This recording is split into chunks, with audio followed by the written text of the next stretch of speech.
Hello guys, welcome to new video. তো কেমন আছো তোমরা সবাই? আশা করি অনেক ভালো আছো। হ্যাঁ, তোমাদের ভাইও অনেক ভালো আছে। সো আজকের ভিডিওটা সম্পূর্ণ আলাদা হতে যাচ্ছে।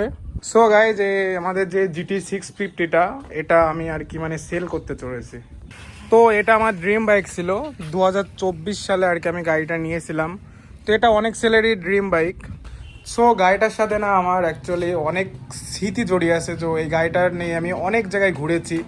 গাড়িটা খুব আর কি খুব ভালোবাসি গাড়িটাকে আমি।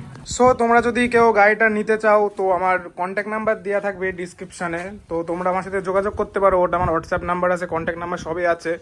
তো তোমরা যোগাযোগ করলে আশা করি অবশ্যই পাবে যদি কেউ নিতে চাও। সো গাইজ, আমার বাইকে যে রেড রোস্টার সাইলেন্সারটা অ্যাড করা আছে।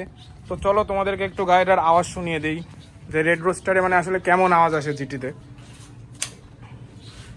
গাড়িটা নিউট্রালে আছে, না গিয়ারে আছে গাড়িটা। চলো নিউট্রাল করা যাক। তো চলো আওয়াজ শোনা যাক গাড়ির।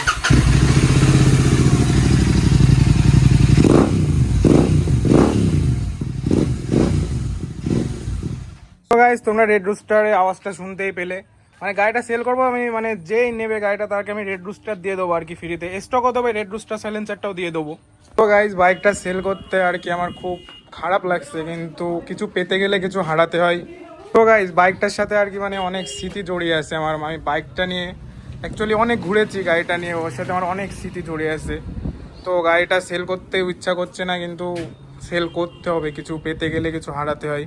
তো যে GT650, এটা আমি কোনদিন ভুলবো না। খুবই ভালোবাসতাম গাড়িটার আর ভালোবাসি।